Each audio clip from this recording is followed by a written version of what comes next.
श्री राम जय जय राम। जय राम जय जय जय राम। श्री राम जय जय राम। श्री राम जय जय राम। श्री राम जय जय राम। श्री राम जय जय राम।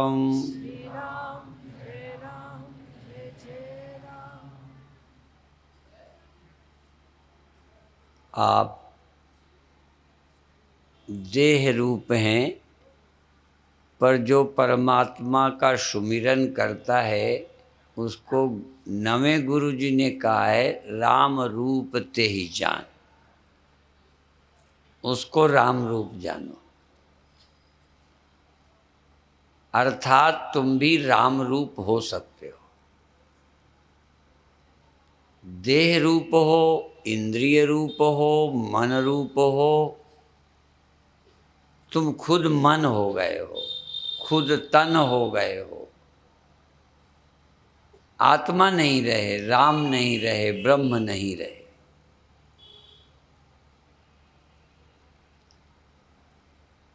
और जो होना ही भूल गए फिर बड़ा कठिन है। जागृत स्वप्न में तुम देह रूप होते हो, देह हो नहीं, होते हो, मानते हो, महसूस करते हो। सुषुप्ति में देह से कोई लेना देना नहीं रहता, तब आप नींद के रूप में हो। आप ही नींद बन गए, नींद में समा गए, देह से कोई मतलब नहीं। देह देह है, पर तुम देह बन जाते हो। और जब तुम देह बन जाते हो तभी देह मालूम पड़ने लगता है। तुम जब तक देह न बनो, नींद में बने रहो, देह कुछ नहीं है। तुम दुनिया न देखो, संसार न देखो, संसार क्या है?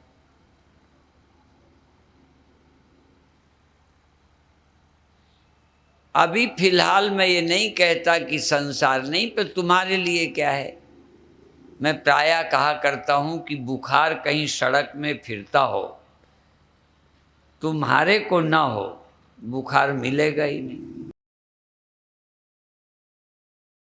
बुखार तुम्हें कब मिला या कब मालूम पड़ा? जब तुम्हें मिल गया। तुमसे अलग जाकर बुखार नाम की कोई चीज नहीं मिलेगी। इसी तरह दर्द तुम्हें मालूम न पड़े और हो, स्वप्न तुम्हें मालूम न पड़े और स्वप्न हो।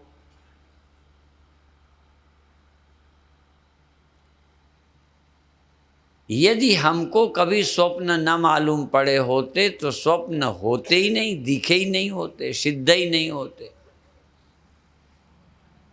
यों तो ब्रह्म है, पर तुम्हारे लिए ब्रह्म कब होगा? जब तुम्हें मिलेगा। इसीलिए ब्रह्म का विश्वास लोगों को नहीं है। दुख का अनुभव नास्तिक को भी है।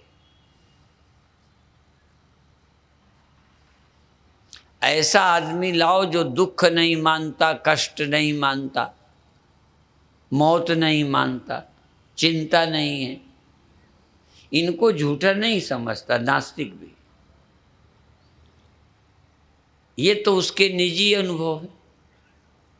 ऐसा नास्तिक जिसको अपने में कोई कमी नहीं दिखती और उस कमी को पूरा करने में लगा नहीं है, सिर्फ उसे नहीं चाहिए भगवान। नास्तिक कौन? जिसे भगवान नहीं चाहिए, धन चाहिए।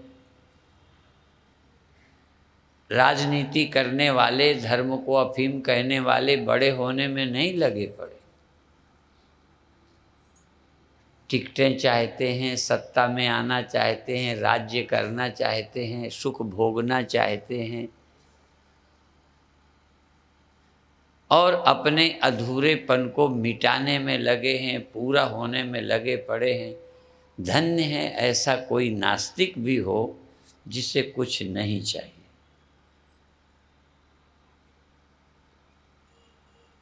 हम नास्तिक ढूंढ रहे हैं। हम नास्तिक पर भी बहुत श्रद्धा कर सकते हैं यदि वो जानता है कि सब चला जाना है, निश्चित है, ये तो मानेगा। भगवान माने न माने, मरना तो मानेगा ना। और ऐसा नास्तिक जिसको अपने कोई न लगते हो, ना अपनी पत्नी, ना अपना बेटा, जो अपनों के लिए रोता ना हो जरा भी, ऐसा नास्तिक ईश्वर को न मानने वाला नहीं। हम ऐसा नास्तिक चाहते हैं जिस आदमी को कोई अपना नहीं।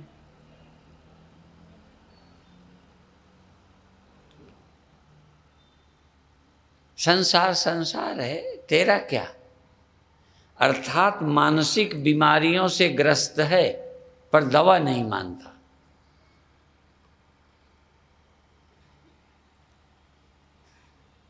मानसिक रोग, काम, क्रोध, लोभ, भय, मरना नास्तिक भी नहीं चाहता। जो चाहता हो ना उसको कहना कि अच्छा तुम खाओ जहर, कूद जाओ समुद्र में, नदी में, मरो। मृत्यु किसी को भी प्रिय नहीं लगती। जानता है अब मरना नहीं चाहता, साइकोलॉजिकल भय है मरने का, बाकी तो मरना है। जैसे हम अमीर बनना चाहते हैं, बड़े होना चाहते हैं, ये बड़ा होना साइकोलॉजिकल, मानसिक है। कोई आदमी बड़ा तो नहीं हो जाता, लंबा तो नहीं हो जाता, चौड़ा तो नहीं हो जाता, अपनी बुद्धि में ही तो बड़ा होता है।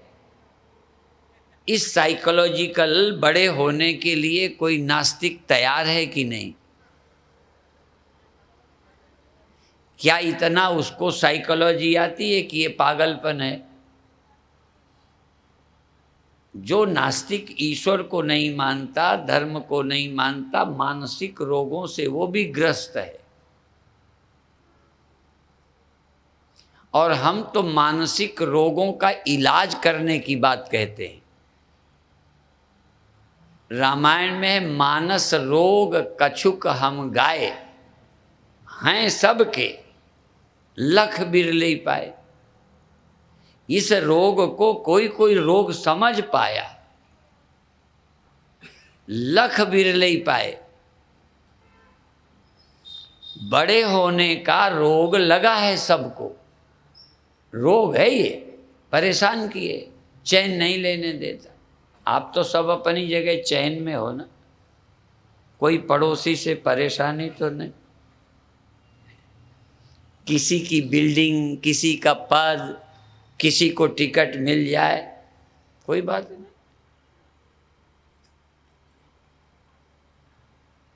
ये जो पागलपन है, रोग, इस रोग का इलाज कर लो, चलो ईश्वर छोड़ो। हम स्वीकार करते हैं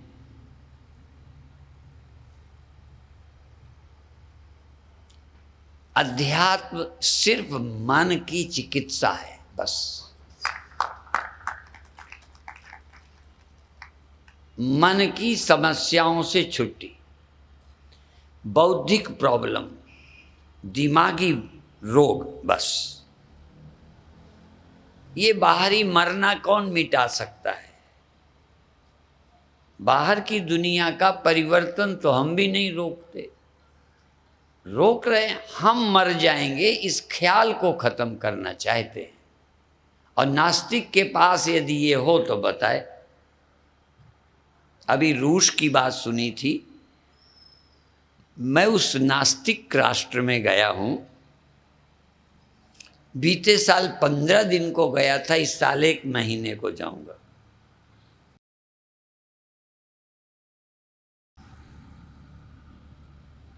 हमें नास्तिकों से घबराहट नहीं। तुम चाह रहे हो, तुम्हारी चाह पूरी नहीं हो रही। नास्तिक भी बड़ा होना चाह रहा है, पर ये इच्छा उसकी पूरी नहीं होगी, अधूरा मरेगा। जीना चाह रहा है, कितने दिन? अंदाज लगाओ। नास्तिक कब मरना चाहता है? 50 साल बाद। जब मरना नहीं चाहता, और कोई भी इच्छा, जब भूख लगती है तो खा के पूरी करते हैं, काम आता है तो स्त्री पुरुष से पूरी करते हैं, ठंडी लगती है तो कपड़ा ओढ़ के पूरी करते हैं, इच्छा दुख देती है उसे पूरी करते हैं, सुख मिलता है। ये जीने की इच्छा कैसे पूरी करेगा नास्तिक? तुम भी सोचो साथ साथ अपने लिए भी, क्योंकि उसी लाइन में तुम खड़े हो। जीने की इच्छा विज्ञान से पूरी हो जाएगी, धन से पूरी हो जाएगी, मददगार कोई बैठे रहें, ये जीने की इच्छा डॉक्टर पूरी कर देंगे।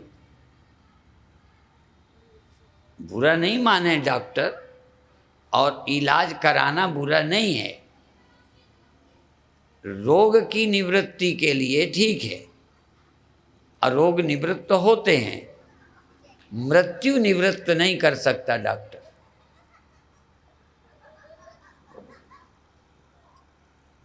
इसलिए ये जीने की इच्छा और किस तरीके से पूरी होगी वो आप बताओ, नास्तिक बताएं, वैज्ञानिक बताएं, या मैं अधूरा ही रहूंगा, ये इच्छा मेरी कभी पूरी ना होगी। एक वाक्य में पूरी होगी तो कैसे, और या कह दो नहीं होगी।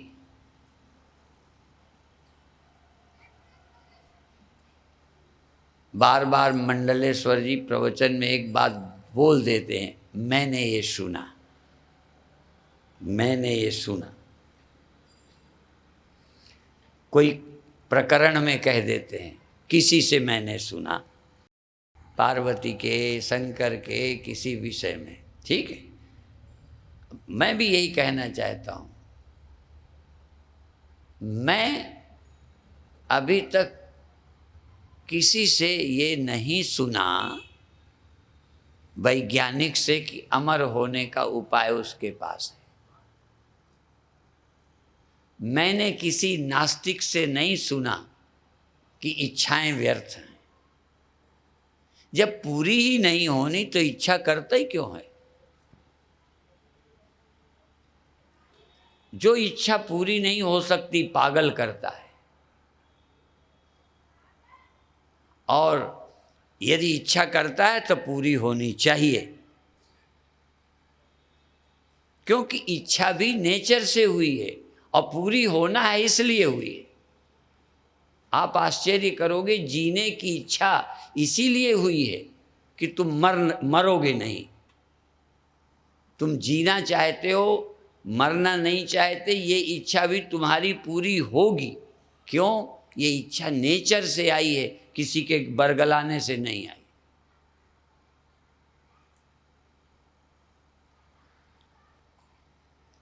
भूख नेचर से आती है, खाने से भूख मिटती है।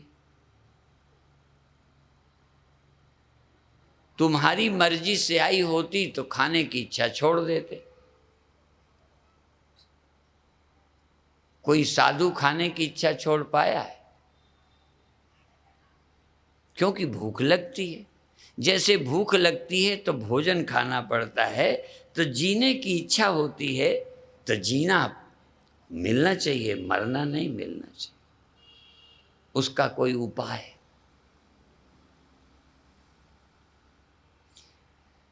कितने संत महात्मा उदाहरण देते हैं कि ज्योति जो है ऊपर को उठती है। सरल करने के लिए देता हूं उदाहरण।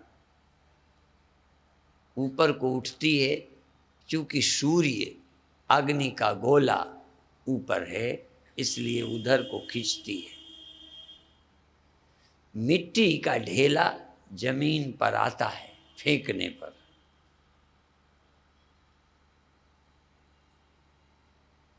वो जिसका है जाता है। तुम यदि अमृत नहीं होते, अमर नहीं होते, तो अमर होना चाहते नहीं, अमरता की ओर जाते ही नहीं, मरने की ओर जाना ही नहीं चाहते। जबरदस्ती कोई ढकेल रहा है, तुम जाना नहीं चाहते। या यूं समझो, ज्योति उठकर जाना चाहती है, जा नहीं पाती है, क्योंकि जिसके सहारे है वो बर्तन वजनी है। हमारी चेतना अमर होना चाहती है। जैन धर्म मानता है कि पानी को आप गर्म कर दो, फिर ठंडा हो जाता है। उसे गर्म रहना प्रिय नहीं है।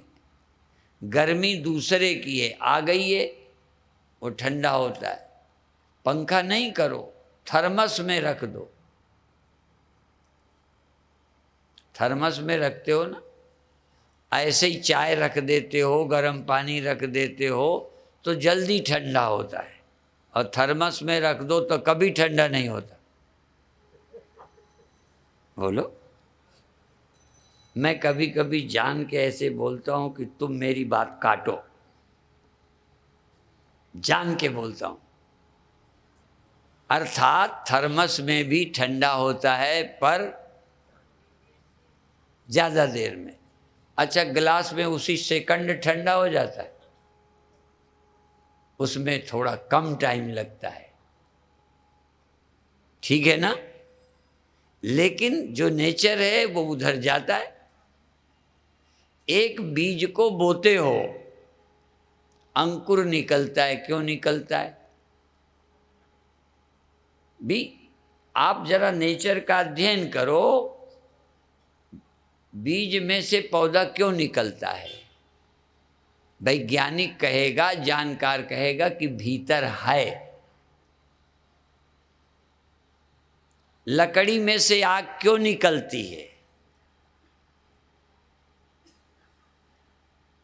क्योंकि उसके अंदर है। जो चीज नहीं है, नहीं निकल सकती। ये जड़ता से चैतन्यता क्यों निकलती है? नींद में से चैतन्य कहां से आ जाता है? क्योंकि नींद में चैतन्य छिपा हुआ है।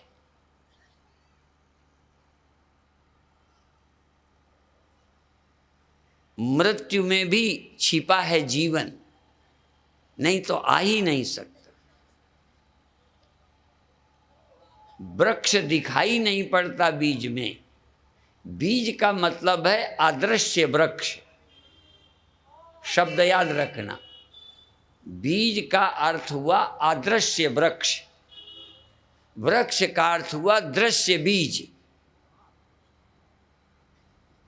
बीज जब दिखने लगा, वृक्ष हो गया। चैतन्य जब प्रकट हुआ तो चेतन लगने लगा, जीवन लगने लगा। जब अदृश्य हुआ तो मरा लगने लगा। मरा नहीं, जीवन जब अदृश्य होता है। आप कहोगे अपनी कल्पना से आप बोलते हो, नहीं। गीता कहती अव्यक्तादीनि भूतानि व्यक्त मध्यानि भारत अव्यक्त निधनान्येव। निधन शब्द का भी प्रयोग किया। अव्यक्त निधनान्येव तत्र का परिदेवना। इसमें दुख की क्या बात है? बीज का मतलब वृक्ष समाप्त हो गया। छाती कूटे कि वृक्ष खत्म हो गए, फिर निकल आते। नींद से रोज निकल आते हो, नींद में रोज जाते हो, मृत्यु में जाते हो। फिर गीता सुनो, जातस्य ध्रुवोर मृत्युर ध्रुवम जन्म मृतस्य च तस्माद अपरिहार्यर्थे न त्वं शोचितुमर्हसि। पैदा हुए की मृत्यु होती है, और मृत्यु वाले का जन्म हो जाता है। भाई मर जाए तो जन्म कैसे हो जाए? अर्थात मृत्यु में अव्यक्त हो जाता है, जन्म में व्यक्त हो जाता है। व्यक्त होने का नाम जन्म है, अव्यक्त होने का नाम मृत्यु है। अव्यक्त होता है, मरता नहीं है। इसीलिए कृष्ण भगवान कहते हैं अव्यक्त निधनान एव तत्र का परिदेवना। इसमें दुख क्या है? अव्यक्त हुआ है।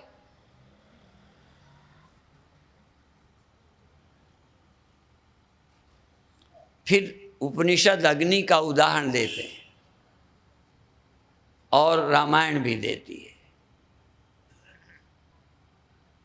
एक दारुगत देखिए, एक तो दारू में, लकड़ी में, एक दारुगत, एक लकड़ी में है, दिखती नहीं, और देखिए एक दिखाई पड़ती है। आपने दिखने वाली आग देखी है ना? हाँ, सबको दिखी है। और न दिखने वाली जगह पर आग होती है कि नहीं? जेब में डाले रहो, लकड़ी सिर पे रखे रहो, आग है, वो दिखाई नहीं पड़ती। लकड़ी में आग दिखाई नहीं देती कि है नहीं।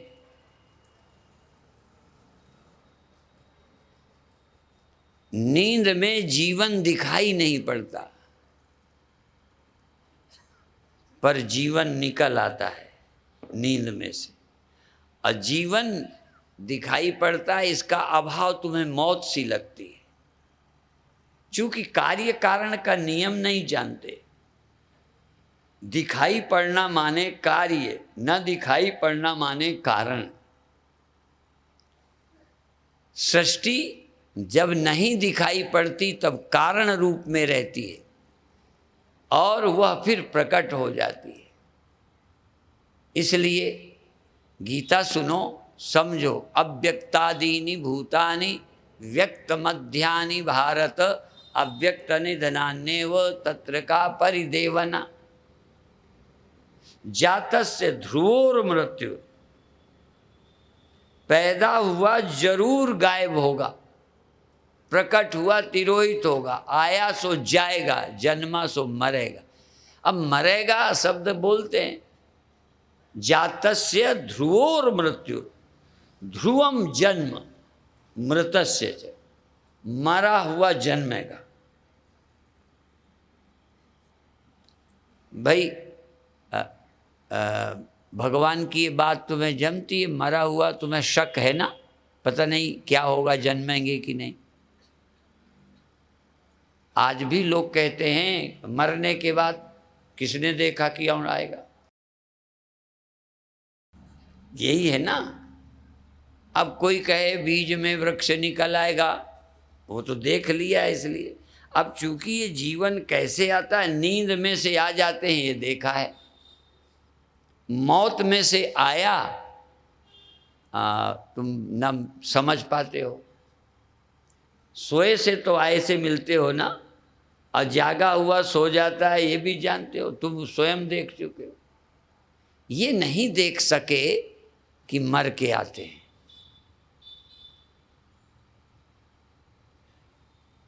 और ये नहीं देख सकते कि मर के बच जाते हैं।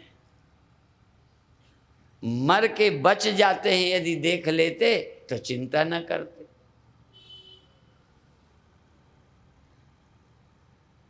अब यहाँ मरने का अर्थ देह की तरफ हमारा झुकाव नहीं है, उस चैतन्यता की ओर है जो देह में आती है और वापस लीन हो जाती, जिससे रोज बल्ब जलाते हैं, बुझाते रहते हैं। तो पहले तो एक ये स्थूल शरीर है जिसको आप देख रहे हो, जिसमें बैठते हो, जिसका उपयोग करते हो। दूसरा जो इसमें रहता है। तीसरा जो आता जाता नहीं है। न जायते मृते वा कदाचिन, वो जानना है। इतना तो आसान है जो मैंने बता दिया। इतना समझना है तो समझो, क्या कहूँ फिर। इतना तो समझ आ सकता है। समझना ये है, न जायते म्रियते वा कदाचिन, नायम भूत्वा भविता वा न भूयः, अजो नित्या शाश्वतो यम पुराणो न हन्यते हन्यमाने शरीरे, आत्मा कभी पैदा नहीं होती, प्रकट भी नहीं होती, अप्रकट भी नहीं होती, आती भी नहीं, जाती भी नहीं, सिर्फ आती जाती, बनती मिटती दिखती है और ज्यों की त्यों सदा रहती है, सदा अलेप, जरा भी अविकारी, अजन्मा, अविकारी। अविकारी का अर्थ हमारे यहाँ जैसे बोलते हैं दूध का दही बन जाता है, ये विकारी हुआ, बदल जाता है। आत्मा जीव नहीं बनती। ये बहुत गहराई की बातें हैं, समझना पड़ेगा, और समझना नहीं, अनुभव करना है, बार बार इसका निश्चय करना है। तुम्हें लगता है जैसे दूध दही बन जाता है ना, ऐसे ही ये आत्मा धीरे धीरे जीव बन जाती है। परिवर्तन होते होते बिचारी, जैसे पानी धीरे धीरे कीड़े पड़ जाते हैं, जैसे मनुष्य धीरे धीरे बूढ़ा हो जाता है। कैसा अच्छा था, ऐसे ही पहले बहुत अच्छी थी आत्मा, ये भी गड़बड़ हो जाती है, बिगड़ जाती है, पापी हो जाती है।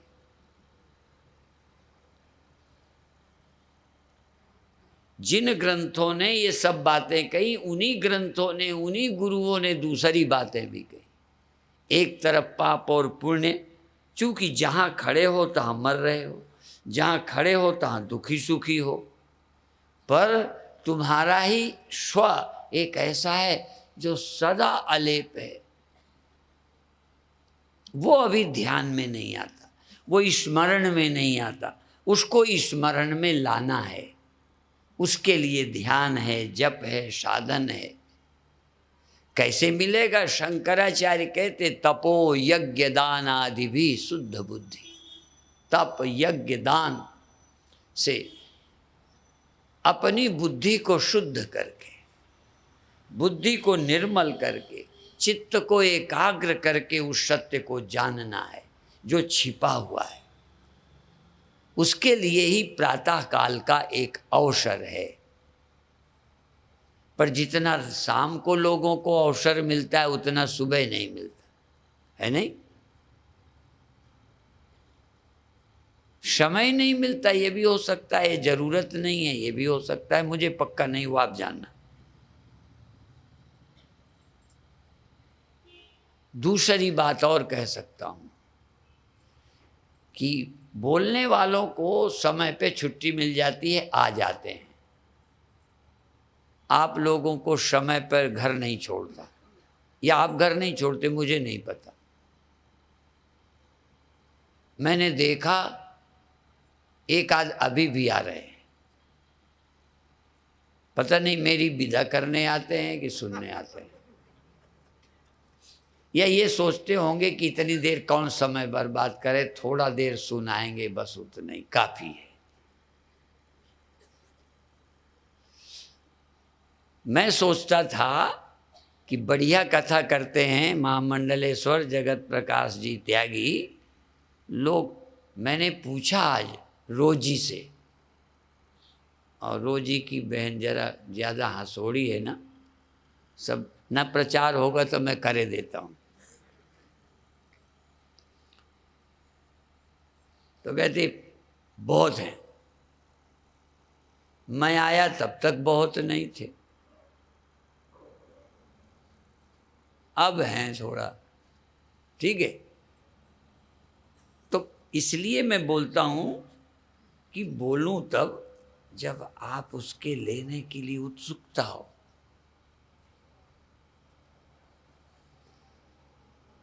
इलाज के लिए टाइम पे जाते हैं, पेशी में लोग टाइम पे जाते हैं, दुकान पे लोग टाइम पे जाते हैं, परीक्षा में लोग टाइम पे जाते हैं। मुक्ति के लिए चाहे जब चले जाएंगे, नहीं तो नहीं, सही, कोई बात। और एक अंत में कह दूं, जो नर दुख में दुख नहीं माने, सुख शने और भय नहीं जाके, कंचन माटी माने। ये गप्प है कि इसमें असलियत है? हमारे ग्रंथ सब ऐसे ही हैं क्या? हमारी गीता, हमारी रामायण, हमारे उपनिषद, हमारी गुरबाणी ऐसे ही है, कोई सच्चाई नहीं है। यह तुम्हें चाहिए नहीं।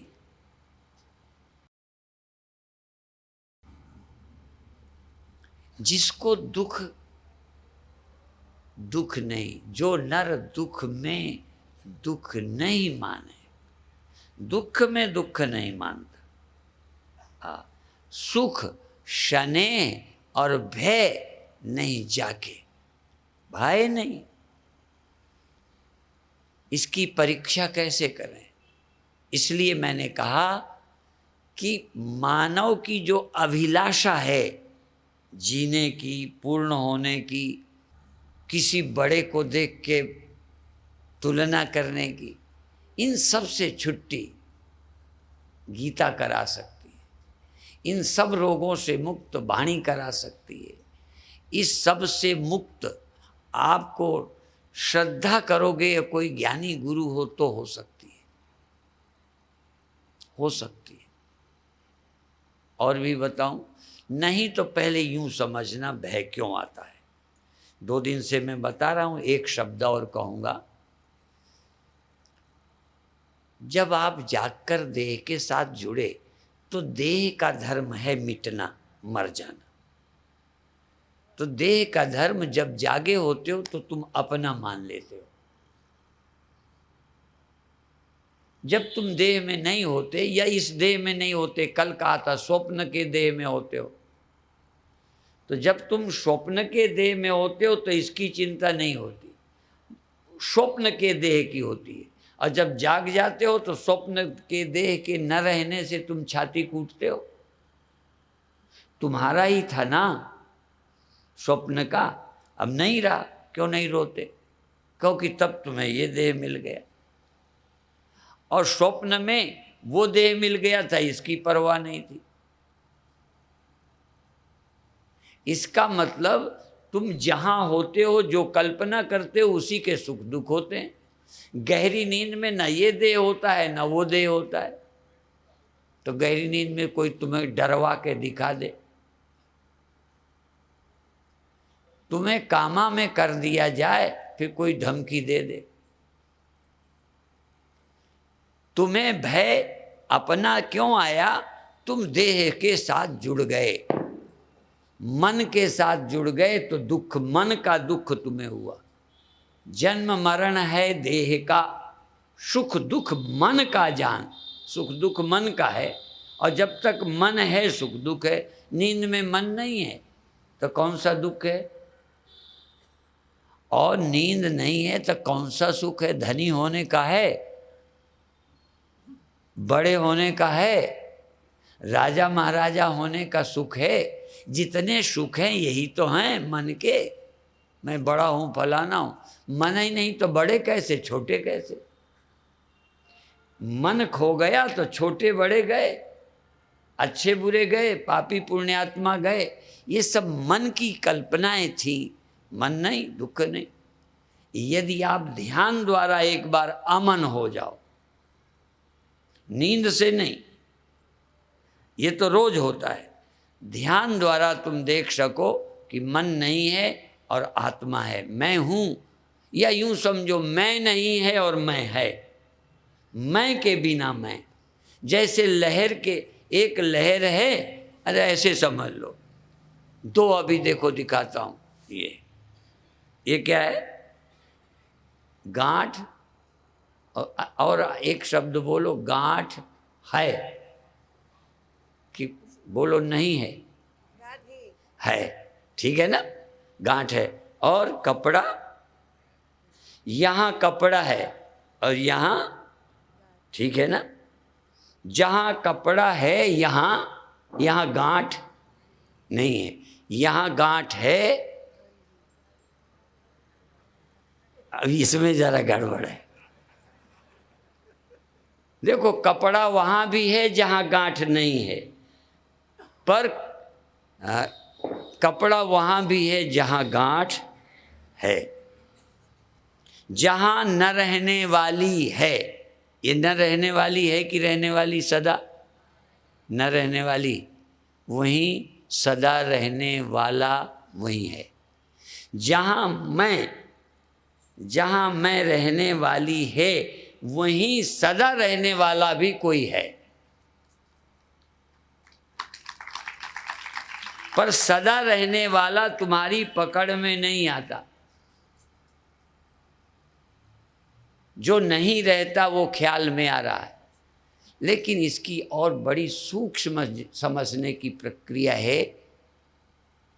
यहाँ तो तुम गवाही हो। मान लो ये दिमाग होता इसके पास समझो ये गांठ है। खूब समझना, जल्दी नहीं यदि आप इसको मेरी गांठ कपड़ा समझोगे फिर नहीं समझ सकोगे जो मैं कहना चाहता हूँ उसको समझने के लिए। जैसे ये गांठ है, अभी अच्छी है या बुरी है, जैसी भी है, अब ये नहीं रही, अब थोड़ा दूसरे ढंग की आ गई, नाम कुछ रख लो। फिर ये दूसरे ढंग की नहीं रही, तीसरे ढंग की आ गई। ये कई तरह की जो गांठ आई वो बिना सहारे के आई। बोलो, इसको कोई सपोर्ट किसकी चाहिए? कपड़े की सपोर्ट चाहिए। अच्छा, कपड़ा किस समय नहीं था? रद्दी गांठ के समय। बोलो, अच्छी गांठ के समय, ढीली गांठ के समय, कड़ी गांठ के समय था ना? कपड़ा था ना? अच्छा, सवाल ये है, तुम जागृत में हो, तुम स्वप्न में हो। स्वप्न जागृत में, देखो ये भागवत का विषय है। चतुश्लोकी भागवत का एक श्लोक है अन्वय व्यतिरेक। आप भागवत सुनते हैं, कभी ये विषय आया ही नहीं होगा। एक भी श्रोता बताए कि भागवत में ये विषय आया और है? क्यों?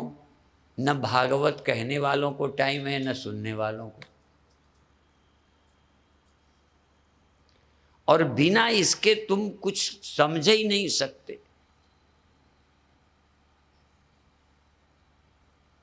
तुम और जागृत इकट्ठे हो, जैसे कपड़ा और गांठ। तुम और जागृत इस समय दो हो, ठीक? इसमें से एक हिस्सा जागृत का चला जाएगा, स्वप्न आ जाएगा। अब फिर स्वप्न चला जाएगा, जागृत आ जाएगा। तुम किस समय नहीं? स्वप्न के समय तुम नहीं हो। तुम चले गए या स्वप्न चला गया? जागृत चला जाता है स्वप्न में कि तुम चले जाते? गांठ चली गई कि कपड़ा चला गया? एक गांठ गई, दूसरी आई, तो दूसरी गांठ आई कि कपड़ा आया? अब ये गांठ गई कि कपड़ा गया? समझ? अब तुम जिस दिन देख लोगे मैं नहीं आया, मैं नहीं गया। क्यों? मैंने आए को भी देखा, गए को भी देखा। साक्षी इसे कहते हैं जो आता नहीं है। आता तो साक्षी ही नहीं होता। इसलिए अधिक देर अब नहीं करता, वैसे भी देर कर दी है मैंने, और जितनी देर आपने की है उतनी तो मैं नहीं करूँगा। पर आज सूचना देता हूँ कि थोड़ा जल्दी आया करो, जिससे कथा का लाभ लो। और प्रातः काल जरूर आओ, कुछ योगासन करो, कुछ प्राणायाम करो, कुछ थोड़ा ध्यान करो। अब 2 ही दिन हैं, ठीक है ना?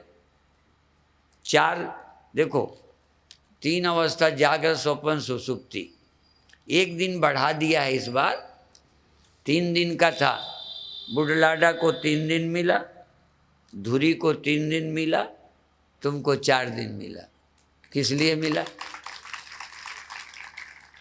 1 दिन जागृत, दूसरे दिन स्वप्न, तीसरे दिन सुषुप्ति और चौथे दिन मुक्ति। ठीक है? तो कल आप आओ। कल सुषुप्ति समाधि उसका अनुभव कराएंगे अब फिर आत्मा का अनुभव कराएंगे। जिसको समय हो आ जाए, जिन्हें काम टाइम नहीं है कोई बात नहीं है, क्योंकि गुरुवाणी ने कहा है बहुत जन्म बिछुड़े थे माधव, ये जन्म तुम्हारे लेखे। बहुत जन्म से बिछुड़े रहे हैं, ये जन्म तुम्हारे लिए मिला है। आपको तो अभी केशव के लिए नहीं मिला ना, ये जन्म अभी तुम्हारा किस लिए? तो जिस लिए तुम्हारा जन्म मिला हो सो करना। जिन्हें केशव को पाने के लिए जन्म मिला है वो जरूर आना 2 दिन, देखते हैं केशव मिलता है कि नहीं। ठीक है, हाँ अब छुट्टी देते हैं, क्योंकि जब तक हम तुम्हें छुट्टी नहीं देंगे हमें नहीं मिलेगी। ये बेलरी कहती है कि प्रोग्राम इतनी देर तक नहीं करना है, कम देर तक करना है। समझ में आया? तो हम ये समझते हैं कि तुम पर थोड़ा निर्भर है। अब यदि हम और 10 मिनट बोले जाएं तो तुम क्या करोगे? हमारा मुंह तो पकड़ोगे नहीं। हाँ, ज़्यादा से ज़्यादा उठ के चले जाओ, तब भी कुछ तो बैठे ही रहेंगे बुद्धू हमारी तरह, नहीं। इसलिए हम ही को बंद करना पड़ेगा, तभी हमें छुट्टी मिलेगी। ठीक है, तो हम अपने को छुट्टी देते हैं, तुम्हें नहीं देते। बोलिए सदगुरुदेव महाराज की जय।